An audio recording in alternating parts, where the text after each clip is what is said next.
किसान भाइयों, सरसों की फसल में जब फूल और फलियां निकलते हैं उस समय पर बहुत सारी गलतियां अधिकतर किसान भाई करते हैं।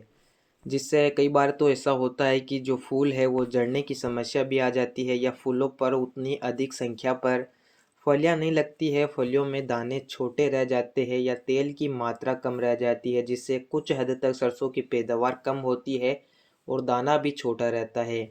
आज के इस वीडियो में हम इसी टॉपिक पर बात करेंगे कि सरसों में जब फूल निकलते हैं या फलियां बनती है उस समय पर सरसों में किन चीज़ों का प्रयोग करना चाहिए, किन बातों का ध्यान रखना चाहिए। किसान भाई, वीडियो को आखिर तक देखिए। जो नए साथी हमारे चैनल पर नए हो, चैनल को सब्सक्राइब कर लीजिए।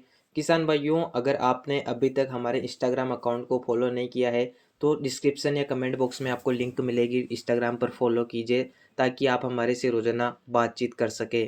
किसान भाइयों, सरसों की फसल में जब फूल या फलियां बनना शुरू होती है तो इस समय पर फसल की देखरेख काफ़ी इम्पोर्टेंट है। इस समय पर किसी भी प्रकार से पौधे में ग्रोथ प्रमोटर या टॉनिक या किसी भी स्प्रे की ज़रूरत नहीं होती है। बहुत से किसान भाई फूल आने के बाद यूरिया का प्रयोग करते हैं। आपको फूल आने के बाद यूरिया नहीं देना है। अगर आप यूरिया देंगे तो यूरिया का न तो कोई फ़ायदा मिलेगा, व्यर्थ का खर्चा होगा। साथ ही यूरिया ज़मीन से नमी को सोखने का काम करेगा, जिससे पौधे को पानी की ज़रूरत जल्दी पड़ेगी। इसलिए यूरिया का प्रयोग ना करें। यूरिया के अलावा कोई भी ग्रोथ प्रमोटर या टॉनिक का प्रयोग भूल कर भी ना करें। इसके अलावा अगली चीज़ आती है सिंचाई। किसान भाइयों, सरसों की फसल में किसान भाई अगर सही समय पर सिंचाई करे तो सरसों के उत्पादन को 15-20% तक तो बिना किसी खर्चे से बढ़ाया जा सकता है। पहला पानी बुवाई से 25-30 दिन पर, दूसरा पानी फूल आने से पहले या फूल आने के बाद देना चाहिए और आखिरी पानी दाना भराव के समय। अगर आपकी फसल में फूल आ चुके हैं और अच्छी ज़मीन है और आपने केवल एक ही पानी लगाया है तो फूल आने के बाद आप पानी लगा सकते हैं। इसके अलावा अगर आपने 2 पानी पहले ही लगा दिए हैं, खेत में नमी है, पौधे को पानी की आवश्यकता नहीं है तो आप फलियां बनते समय पानी लगा सकते हैं। हमारे क्षेत्र में किसान भाई 2 पानी फूल आने के बाद लगाते हैं। तो किसान भाइयों, आप भी सरसों में सही तरीके से सिंचाई प्रबंधन कर सकते हैं। इसके अलावा अगली चीज़ आती है सरसों में मच्छर मोइले का अटैक। किसान भाइयों, कई बार ऐसा होता है कि जब ठंड कम पड़ती है, गर्मी ज़्यादा रहती है तो उस समय पर सरसों में मोइले या छोटे छोटे कीटों का अटैक नज़र आता है।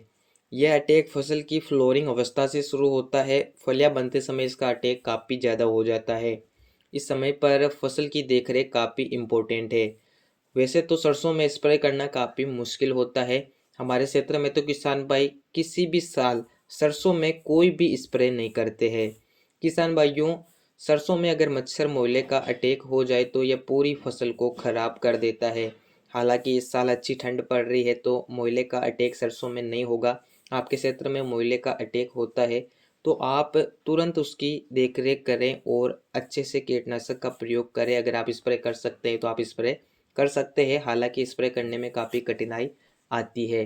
किसान भाइयों, सरसों को पाले से बचाना भी काफ़ी ज़रूरी है। खास कर कि फूल से फलियां बनती है उस समय पर पौधे में पाले का अटैक काफ़ी ज़्यादा होता है।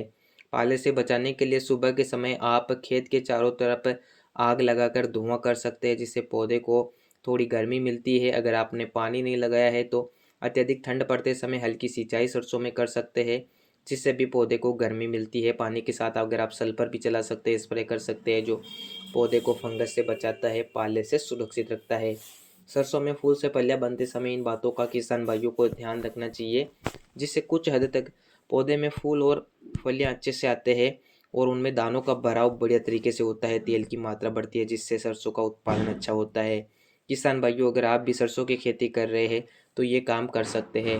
वीडियो को लाइक और अन्य किसान भाइयों तक वीडियो को शेयर करें। मिलते हैं नए वीडियो में। धन्यवाद।